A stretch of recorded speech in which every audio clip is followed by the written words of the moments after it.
What's up everyone, my name is Tony Burke. I'm a USPA rated AFF instructor as well as SNTA, and I'm an FAA senior rigger as well as a Canopy coach and private pilot. And this is another one of my series of videos on skydiving gear. In this video we're going to talk about choosing your first main canopy. I've got 6 main canopies from 4 different manufacturers that I think at the right size and wing loading would be appropriate for a new skydiver. So this particular video is geared towards the newly licensed skydiver or the about to be licensed skydiver who's looking to make their first gear choices. Now, as a new skydiver, you're probably going to want to get your own rig. It's going to get expensive if you keep renting rigs. So your first rig is going to be comprised of 4 primary components. You're going to have your main canopy, your reserve canopy, your AAD, and the container that you put it all into. You can buy them all at once, you can buy them separately. You can buy them used, you can buy some of the components new, you can buy some of the components used. You're going to need these 4 components in order to assemble your first rig. This particular guide, we're just going to be talking about your main canopy. So why a canopy guide? Well, there is lots of choices out there on the market. There are literally dozens of models of canopies. Some of them are going to be appropriate for you at the right size and wing loading as a new skydiver, but most of them are not going to be, and we're going to try to help figure out which ones are which. But first, a couple of disclaimers, because we are talking about skydiving after all. First of all, skydiving is a dangerous sport, and don't let anyone tell you otherwise. It has been said that skydiving is a dangerous sport that it can be done safely, and that's something I agree with, but your safety is largely in your own hands, so proceed with caution. This guide is not meant to replace the wisdom of your local riggers and instructors.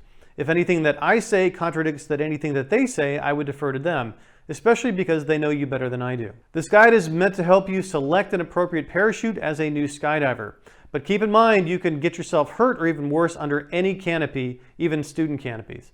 So everything that your instructors taught you, such as land wings level, still apply. If you have any questions or concerns, contact an instructor or a skydiving canopy coach before you proceed. And while I strive for accuracy, I'm a human being and therefore imperfect.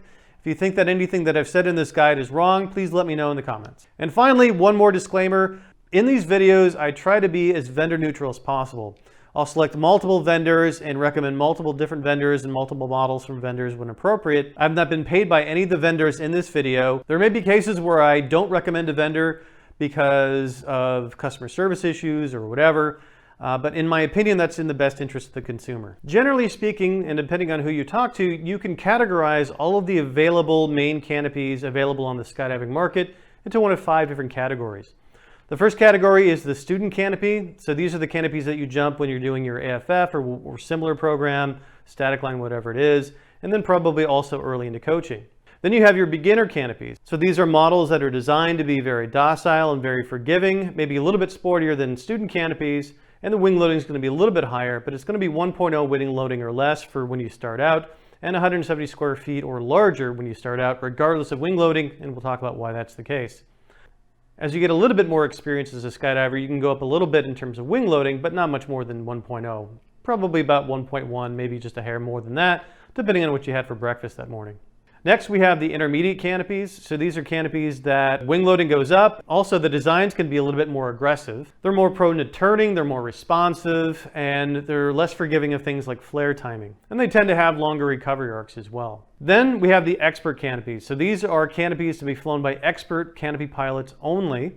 The wing loading can get up to above 2.0 and even above 3.0 wing loading. These are very aggressive canopies. They're very responsive and should only be flown by those that spend quite a bit of time mastering the skills as canopy pilots. And then finally, we have the specialty canopies. These are canopies that have specific tasks in mind, something that's beyond the typical free fall, separate, and deploy. So something like wingsuiting, crew, that's canopy relative work when you fly canopies next to each other, or accuracy. In this guide, we're just going to be talking about the beginner canopies.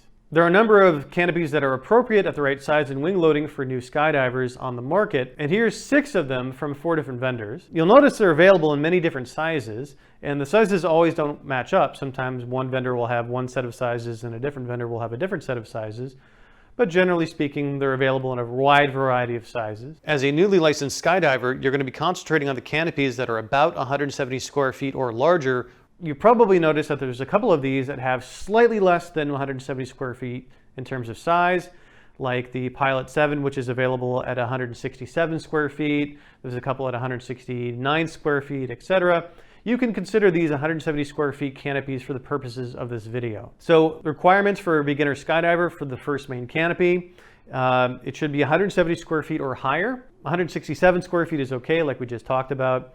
1.0 wing loading or less. So regardless of your wing loading, it should be 170 square feet or larger, or 167 square feet or larger, and it should be 1.0 wing loading or less. Now there's a reason why it should be 170 square feet or larger regardless of your wing loading, and that is covered in this excellent video from Performance Designs. Presenters Laura Golly and Allison Ray do an excellent job of talking about why the size of the canopy is also a factor, not just the wing loading, in terms of responsiveness and appropriateness for a beginner skydiver. I highly recommend checking it out, and I want to give props to Performance Designs for putting those videos out.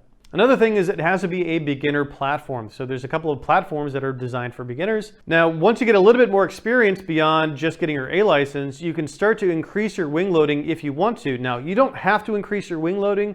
You don't ever have to change your canopy. I know some jumpers who are jumping the same canopies at 1,000 jumps that they jumped at jump 50. There's nothing wrong with that. Keep in mind that the USPA considers anything 150 square feet or less to be an advanced canopy.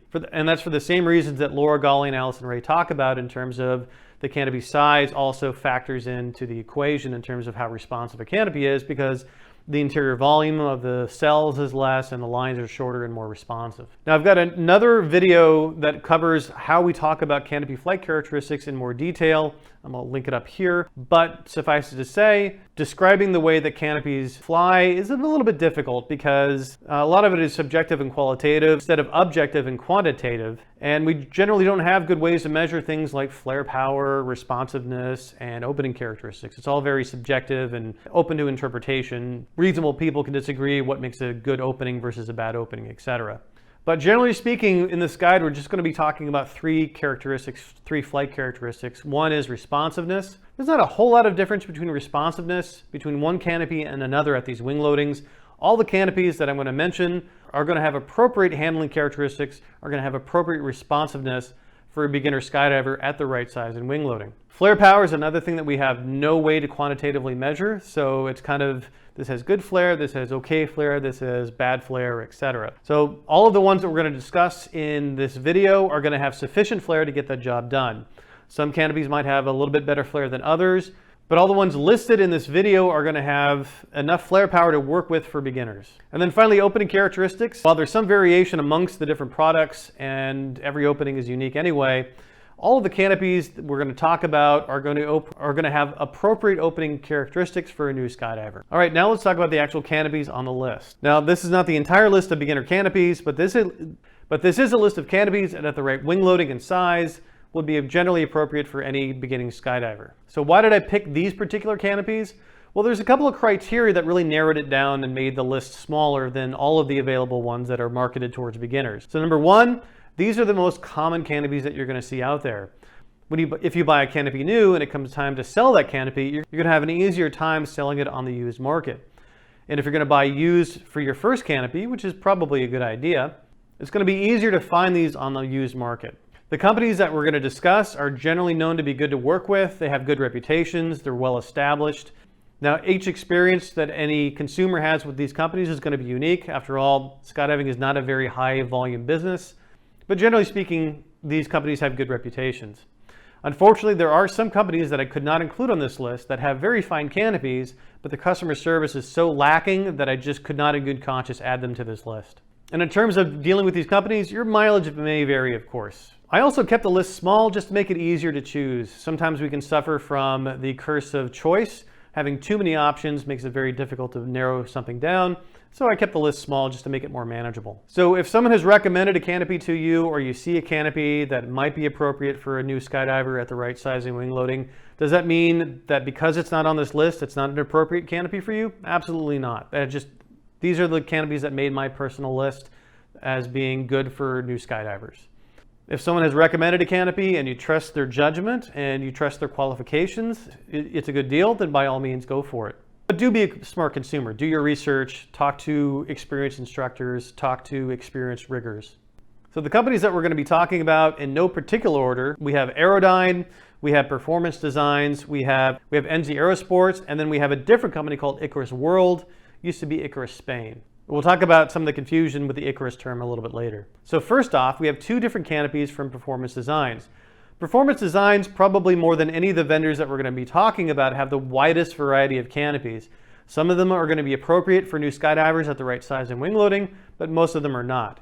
Here are two of them. Now, these are not only the canopies that they have that are available, these are the two most popular canopies and most highly regarded canopies.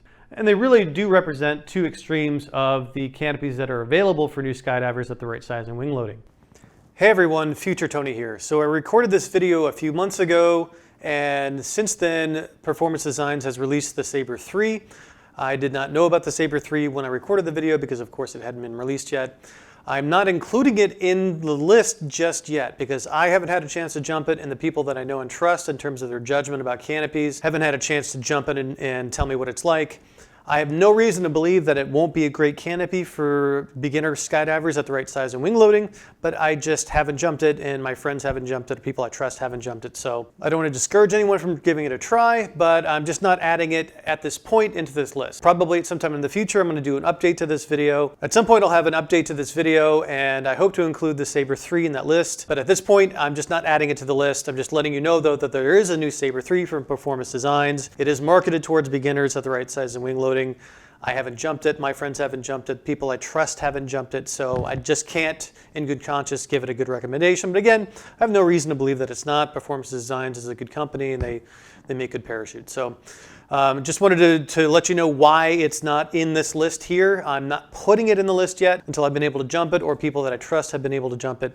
So I'm still pretty new. So just wanted to point that out, and back to the list. So first off, we have the Sabre 2. This is a 9-cell canopy. It's known to have excellent flare. It is probably the most sporty. If you want to do high performance canopies in the future, this might be a good canopy to start out with. Of course, you're not going to be doing anything high performance as a new skydiver. This can be good training wheels for that path. It's known to have a medium glide, and when we talk about glide, I have another video that talks specifically about glide and what that means, and it has a medium recovery arc as well. The openings for this one can be a little bit tricky. They're not necessarily hard, but there's probably a high degree of variability in the openings, and they tend to seek, so that you might get taken for a ride a little bit. So you pitch, you open up, and then it might do some seeking, but nothing too crazy. But do keep that in mind because the openings may surprise you. The Spectre, on the other hand, while the Sabre 2 is the more sporty model, the Spectre is the boring model. And of course, sometimes in skydiving, boring is very good. So the Spectre is a 7-cell canopy. It's known for a very good flare, and it's known to be a very docile canopy. It has about a medium glide, just like the Sabre 2, but unlike the Sabre 2, it's known for its especially good openings. So if you want a boring, dependable, get you to the ground safe canopy, the Spectre might be what you wanted to look for. And down the line, if you want to do wingsuiting, the Spectre also makes a good beginner wingsuiting canopy, but you're not going to be doing this until at least 200 jumps. Next up, we have Aerodyne. They have two highly regarded canopies. We have the Pilot and the Pilot 7. The Pilot has been around for a while, is very highly regarded. It's a 9-cell canopy. It's known for good flare, although it's a little bit tricky because you want to make sure that you have your brake lines set correctly because a lot of the flare power is deep in the stroke. It's a fairly docile canopy, so it's a 9-cell canopy, but it's not as sporty as the Sabre 2, but it's sportier than, say, a 7-cell canopy. So it's kind of middle of the road. It's not a hot rod, but it's also not a minivan. And again, there's not a whole lot of difference between responsiveness and sportiness in canopies at this wing loading. So the difference between a Sabre 2 and a Pilot, it's not going to be super huge when it comes down to these wing loadings at 1.0 wing loading or less. One of the things that the Pilot is known for is having an extremely flat glide. So it's going to glide much longer. It's going to have a much shorter recovery arc than most other canopies on the market. Generally speaking, most of the beginner canopies are not going to have a steep glide. They're not going to have a long recovery arc. It's going to either be shallow or medium for your glide, but the Pilot has an especially shallow glide. So that's good for getting back from long spots. It's also known for very good, very consistent openings. The Pilot 7 is a 7-cell variant of the Pilot. It's a 7-cell canopy, so it's very docile. It has good flare. Again, same thing, make sure that your brake lines are the right length because a lot of the power and the flare is in the bottom part of the stroke. So here's the upper part of the stroke, and then the bottom part is when you're extending your arms fully. It's also known for having a flat glide, probably not as flat as the original Pilot, but still pretty flat and known for especially good openings. And in fact, the Pilot 7 is one of those canopies that is a crossover between a beginner canopy and a specialty canopy. The Pilot 7 has been marketed towards wingsuiters, and many wingsuiters enjoy the Pilot 7's consistent openings. So the Pilot or Pilot 7 are both known for very good openings. They're not super fast, they're not super slow, but they are very consistent. So they're about medium speed, medium comfort, but they're also remarkably consistent. Two other things about the Pilots which are kind of nice. Number one is that they have these colored tabs for the attachment points. So the attachment tape, the attachment points on the canopy where the suspension lines are sewn onto the canopy are colored. So the A lines have a certain color, the B lines have a certain color, the D lines, etc. This makes it very easy to pack because you know where to put your flakes. Now, if you're an experienced skydiver, this probably doesn't make much of a difference, but when I started out, I actually had a Pilot and I really appreciated having those colored tabs, because when you first start out packing parachutes, you look down at your canopy when you're packing it, when it's over your shoulder, and all I could see was lines and fabric. And I really had a hard time discerning what my A-line groups were, my B lines and C lines and D lines, etc. And the colored packing tabs made it much easier. And now all of the Aerodyne canopies have this, by the way, not just the Pilot and Pilot 7, but all of them do. Another thing that's nice about the Pilot and Pilot 7 is that they're also available in low bulk material, or the LPV material. That means they pack about one size smaller. So if you had a 190 square foot canopy, it would fit in a container that could normally only maximum fit a 170 square foot canopy. Next up, we have NZ Aerosports out of New Zealand. So they have two canopies that I tend to recommend for new skydivers. We have the Sapphire 2 and the Sapphire 3. Now the Sapphire 2 is not a canopy that's manufactured anymore, but you can still find plenty of them on the used market, and it's a very highly regarded canopy. It's a 9-cell canopy, and a lot like the Pilot, it's not super aggressive, it's not super sporty like maybe like the Sabre 2 is, but it's more sporty than a 7-cell canopy. It's known to have a good flare. The Sapphire 2 is also like the Pilot in that there's more power in the stroke on the bottom part of the stroke versus the top part of the stroke. So make sure your brake lines are the correct length. Talk to a rigger if you're not sure what that means. They're fairly docile, like I said.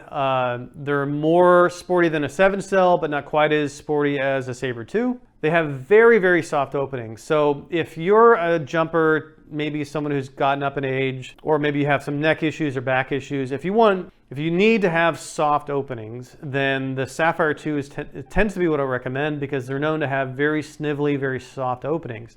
The drawback to that is it takes longer to open, so by the time your canopy is flying, you're a little bit lower than you might be with another canopy that opens up quicker, but it is very soft. Now, any canopy can open up hard for any reason, but the Sapphire 2s are known to be consistently very, very soft openings. So if you have any physical conditions that might benefit from having a soft opening canopy, a Sapphire 2 is going to be a canopy that I recommend. The Sapphire 3 is the follow-up to the Sapphire 2 from NZ Aerosports. It's a 9-cell canopy. It's got good flare, fairly docile. It also has very soft openings. So the Sapphire 2 and the Sapphire 3, again, are canopies that I recommend for jumpers that might want to have especially soft openings. Although there were some issues with the early line sets. A friend of mine had one of the first Sapphire 3s on the market, and they just had terrible openings. They contacted NZ Aerosports. NZ Aerosports said, okay, that was one of our first ones. We have a different line set, a different trim. She sent the canopy back. They redid the lines for free. They sent it back to her, and now the openings are fantastic. And like the Sapphire 2, the Sapphire 3 is known for having a very flat glide. Probably not quite as flat as the Pilot, but still pretty flat. Next up, we have Icarus World. Used to be known as Icarus Spain, but now they're based out of Florida. But they also have offices in Spain as well. Now, they also used to make the Sapphire 2. NZ Aerosports designed the Sapphire 2 and then licensed that design and manufacturing to Icarus World in Spain. So they both made the Sapphire 2 for a period of time. Neither Icarus World nor NZ Aerosports currently manufacture the Sapphire 2, so it is a retired model. But again, you can find them on the used market. Oftentimes, you won't even know which one that Sapphire 2 came from, either NZ Aerosports or Icarus, unless you really look at the labels. Everything about the Sapphire 2 from Icarus World is the same as it is from NZ Aerosports. 9-cell canopy, about fairly docile, not super docile like a 7-cell, but less aggressive than a Sabre 2. It's got a very flat glide and also has the very soft openings that we talked about with the NZ Aerosports model. Now, at some point, there was a disagreement between NZ Aerosports and Icarus World, and they parted ways. We'll talk about that in a little bit. So their follow-up to the Sapphire 2 is called the S-Fire. It is not related to the Sapphire 2 or not related to the Sapphire 3 in any way. It's a different canopy, it's a different design. But it shares a lot of the characteristics of the Sapphire 2 and even the Sapphire 3. It's a 9-cell canopy, it's got a good flare, it's a fairly docile canopy, more aggressive than a 7-cell, but not quite as sporty as a Sabre 2. Also a flat glide and also fairly soft openings. You probably noticed we were talking about the two Icaruses and NZ Aerosports and Icarus World. I don't know exactly what went down between the two companies. Apparently there was a pretty big disagreement. NZ Aerosports designed the Sapphire 2 and they manufactured it, and Icarus World also manufactured the Sapphire 2 under license. Something happened. They had a disagreement, a divorce. They no longer cooperate. They no longer share designs or anything like that. So they're completely separate companies and they don't have anything to do with each other. But you can still find the Sapphire 2s out there on the market that are either made by NZ Aerosports or Icarus World or Icarus Spain. I've got a couple of runners-up from Performance Designs. So these are not quite as popular as the Sabre 2 and Spectre, but they're still popular enough and appropriate for new skydivers at the right size and wing loading. First off, we have the PD Pulse. It's a 9-cell canopy. It's also a low pack volume canopy. So like the pilots in ZPX material, they pack about a size smaller. The PD Pulse has a fairly flat glide. Next, we have the PD Silhouette. It's a 9-cell canopy. The openings are going to be a bit quicker. You're going to be in the saddle quicker. That means your canopy is going to go from pitching to flying an open canopy at a higher altitude, but it might be a little bit faster deceleration, might be a little bit less comfortable. It's also a pretty flat canopy. And then we have the PD Storm, which is it's a 7-cell canopy and known also for quicker openings. And it's also a fairly steep canopy. It's designed to be steeped so that it makes up for some of the performance disadvantages of being in 7-cell canopy. So all three of those canopies would be appropriate for a new skydiver at the right size and wing loading. They're just not as popular compared to, say, the Sabre 2 or Spectre from Performance Designs. So we've talked a little bit about low pack volume. Now, from Aerodyne, we have the Pilot and Pilot 7. They are available in two different materials. We have the standard ZP material, which is what most of the other canopies are made out of. And we have the ZPX material, and that's specific to Aerodyne. That allows them to be constructed with a material that is less bulky, and you can pack say a 190 square foot canopy into a rig that can only fit a 170 normally. And then we have the Performance Designs Pulse, which is made out of a hybrid material of standard ZP and then a low bulk material, which makes it pack one size smaller. So why would you want to do that? It gives you a little bit more range out of your container. Most containers have a recommended range of about 2 main canopy sizes before you have to change out the container for a different size. For example, this is a UPT Vector 350. Now I just picked it because it had a good graphic I could get off the internet. I'm not saying you should pick a vector or you shouldn't pick a vector. It's just an image I had. So just as an example, we have the UPT Vector 350. The manufacturer UPT says that it can take a 170 to a 190 square foot canopy in the main pack tray. But if we get a ZPX material from Aerodyne or we get the Pulse from Performance Designs, we could fit a 210 in there. So that would give us 3 sizes instead of 2 sizes for most of your containers. Now some containers can only fit 1 size, some containers you can kind of get away with 3 sizes without going low pack volume. Really depends on the container and the parachute itself, but generally speaking, most containers are going to fit just 2 sizes. Now I'm going to have a whole separate video on line types and what they mean, but just generally speaking, just so you know, a couple of basics about the canopy lines. Your canopy needs lines, of course. Most lines require replacing through the canopy's life cycle. So while a standard ZP canopy might last 2,000 or more jumps, the line sets are not going to last that long, so you're going to have to swap them out occasionally. For beginner and lightly loaded canopies, this could be anywhere from 400 to 1,000 jumps or more. I can't really tell you how many jumps your canopy lines are going to last. A lot of it has to do with how the canopy is cared for, where it's jumped. For example, I jump at the Pacific Northwest. It's generally very good on gear, but if you jump at like Skydive Arizona in Eloy, or if you jump at Skydive Paris or Skydive Elsinore, so they're all in the desert, which is great because it's sunny all the time. But it's also got a lot of sand and dust, and that gets into the lines and wears them out quicker, depending on the line type. So I can't really tell you how long your lines are going to last. It's just something you have to keep an eye on, and that's something you're going to want to have a rigger available to determine that. You're likely going to need to replace your brake lines even more often because they get more wear, especially in the turns. And when changing a line set, you can actually change from one line set to a different line set depending on the manufacturer, depending on what they allow. Most canopies are not going to allow all the 4 line types. They're only going to allow one or a couple of the line types. They generally don't allow all of the line types. So not every line type can be used with every canopy, however. So why do you replace lines? Well, some of the lines like Spectre, also known as microline, they'll shrink over time just from the opening. The friction of the slider grommets on them will actually cause them to shrink over time. So every opening that they have, they're going to shrink a little bit. And eventually the line differences are such that the canopy has different flying characteristics, different opening characteristics, and you're going to need to change them out. So that's Spectre and microline. Vectran and HMA, they don't shrink, but they're going to wear out for other reasons, just from line wear, from the slider grommets rubbing up against them all the time. It's going to braid the lines and then make them weaker over time.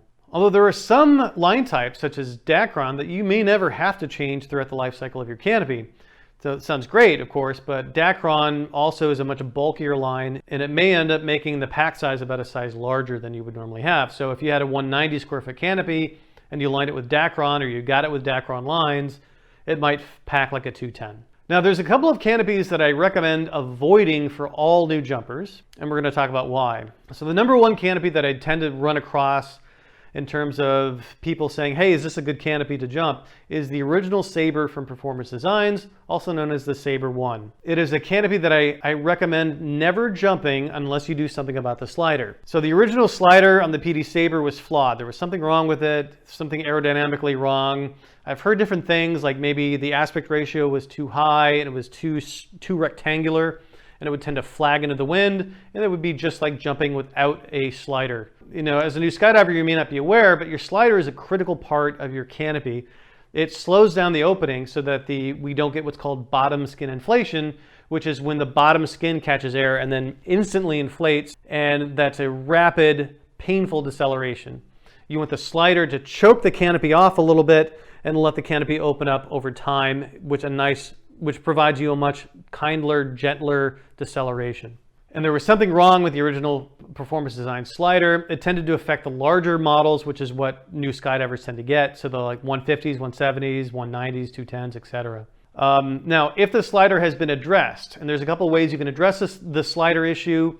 You can add a pocket to the original slider. You can make a new slider, or you can have a rigger make a new slider. You can even use a slider from a different canopy. I jumped a couple of Sabre 1s, Sabre 1 150s that had the slider from a Pilot 210 on them. So you can use different sliders, modify the slider, dome slider, whatever. As long as it's been addressed by a qualified rigger, the Sabre 1 is actually a very good canopy for a new skydiver at the right size and wing loading. You can get them pretty cheap because they have such a bad reputation. So when I say bad reputation, I mean these openings were so hard, they were breaking lines, they were breaking bones, they were breaking neck. A friend of mine actually had their neck broken from a hard opening on a Sabre 1. Fortunately, they completely recovered without any paralysis, but the injury was pretty severe. Who wants to break their neck? But as long as you have the slider addressed, the canopy is fine. The design flaw with the Sabre 1 was not the canopy itself, it was just the slider. Now, occasionally I run into these, in fact, I ran into one recently, you run into these Sabre 1 apologists who try to tell you that the Sabre 1s are fine, that it's just exaggerated. They are wrong. The Sabre 1 with an unmodified slider is not okay. It is a dangerous canopy if you use the original slider. One of the things they say is they're fine if you pack it right, and they'll give you all these tricks like rolling the nose and etc. And that's just flat out wrong, because if the slider has a design flaw, it doesn't matter whatever tricks that you would normally do to slow down an opening, like rolling the nose, the slider's not going to do its job. You're going to hit bottom skin, and that's going to inflate and give you a catastrophic opening.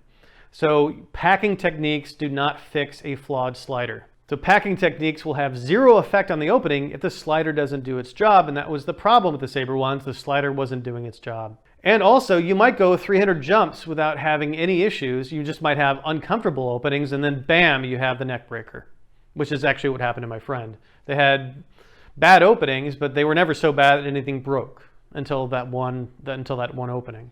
And all it takes is one opening to really ruin your day. Another thing that I hear from people is, hey, you know, my Sabre 1's been fine. I've never had any problem with mine. Well, 1C above, it doesn't happen on every jump. It can happen after 100 jumps or 200 jumps. Again, it only takes one of those bad openings to be catastrophic. And the slider may have been modified. Someone may have already done something with the slider before they got it, and they just weren't aware. They just thought it was the original slider, but it was a modified slider, or I believe PD might have even been replacing the sliders when you were sending a Sabre one in to get relined. Do not listen to anyone that tells you that the Sabre one is fine without modifying the slider. The Sabre one is a fine canopy. It's great for new skydivers. You can get them pretty cheap because they have such a bad reputation, but make sure that you do something about the slider, or rather make sure that a qualified rigger does something about the slider. Either replace the slider, put a pocket on the slider, or something to fix the slider. Another canopy to avoid are some of the wingsuit specific canopies. So the Squirrel Epicene, the PD Horizon, the NZ Aerosports Kraken. Some of these canopies have been marketed as wingsuit canopies, and maybe you got into skydiving because you know that you want to go wingsuiting in the future, because you know that at Jump 200 you're going to be putting on a wingsuit and taking a first flight course. Now, some of them may have slightly different packing techniques. They often require more precision on the flare. A lot of them are made out of a material that makes them more low bulk, and that's going to cause some issues with flaring. And flare might not be as good as what you get from a traditional ZP canopy. They also tend to be designed for slower than terminal openings, because on a wingsuit with all that fabric out, you're going to be flying slower, so they want the canopy to open up faster. It gives it less chance to spin up and end up having to cut it away. So a lot of the design considerations that make it great for a wingsuiter may not be appropriate for a new skydiver. So the Squirrel Epicene, the PD Horizon, the NZ Aerosports Kraken. Most of the manufacturers, specifically PD and NZ Aerosports, they recommend against new skydivers jumping these as your first canopy. They recommend, for example, with the PD Horizon, they recommend you have 50 jumps at least on a canopy 2 sizes smaller before you take that Horizon out. I would just not pick any of those canopies as a first canopy. There are some that are okay. For example, the PD Spectre, while not designed specifically for wingsuiting, is a good starter canopy for wingsuiting. And the Pilot 7 is marketed towards beginner skydivers and wingsuiting, so the Pilot 7 is appropriate for both. And a lot of the design considerations that the Epicene and the Kraken and the Horizon were made for were the really large wingsuits that create a large burble that fly a lot slower. So the canopies were designed to open in those conditions and withstand those conditions and deal with that unique opening environment versus a regular slick skydive. So this recommendation is only for the beginner jumpers who are less than 200 jumps, who wouldn't be jumping wingsuits anyway. So if you're a new wingsuiter and you want to pick up a Squirrel Epicene, that means you've got at least 200 jumps. Check with the guidelines of the manufacturer. Some of them, like I said, again, the PD recommends having 50 jumps at least on a canopy 2 sizes smaller before you pick up an Epicene, or before you pick up a PD Horizon. So check with the manufacturers and follow their guidelines. Other specialty canopies, I would avoid any of the crew canopies. For example, the PD Lightning is a well-regarded crew canopy, but it's not a very good beginner canopy. It doesn't have much flare, and they've made design compromises in favor of the things that make it a good crew canopy, but as a result, some of the stuff that you might expect in a beginner canopy aren't there. So like the flare power is pretty terrible on a Lightning. If you're an experienced canopy pilot, that's probably not a big deal, but it's not going to be great if you're a new jumper. The Aerodyne Triathlon, there's a couple of variations of it. There's a hybrid one, which can be used both for normal skydiving and for crew, and then there's a crew-specific version of it. I'm not sure exactly what the differences are there, but the Aerodyne Triathlon may be an appropriate canopy for a beginner skydiver. A friend of mine jumps a triathlon. I actually rented them when I was first starting out and when I had like 50 jumps. They open up pretty fast, kind of hard, and they're 7-cell canopies. They fly like trucks, but it gets the job done. And then accuracy canopies you should absolutely avoid as a new skydiver. They're really specific in how you fly them. I've actually seen someone take an accuracy canopy, open up a half a mile away, fly their canopy, and stomp on and land in a way that the pilot stomped on a beer can that someone was holding out. So that's how accurate these accuracy canopies can be, but they're not good for beginner skydivers. Plus, they're generally huge. They're like 300 square feet or larger. you're not going to run into them too much anyway. And then finally, anything described as cross-brace would be inappropriate for a new skydiver. There's no reason to cross-brace a beginner canopy. The cross-bracing increases the cost of the canopy by about $1,500, so it makes them more expensive and provides no benefit to a new skydiver at the low wing loading. Things like the PD Valkyrie or the NZ Aerosports Leia, these are canopies designed for expert canopy pilots. So absolutely inappropriate for beginners. And then finally, we've got some canopies that have some similar sounding names to the appropriate beginner canopies. For example, we have the Sapphire, Sapphire 2, Sapphire 3. Sounds similar to the Crossfire, Crossfire 2, Crossfire 3. The Crossfires are a different class of canopies. These are intermediate to advanced canopies depending on their wing loading. They're not appropriate for any beginner. Then we have the S-Fire and the X-Fire, same thing. The S-Fire is appropriate for beginners at the right size and wing loading, and the X-Fire is not appropriate for beginners at any size or wing loading.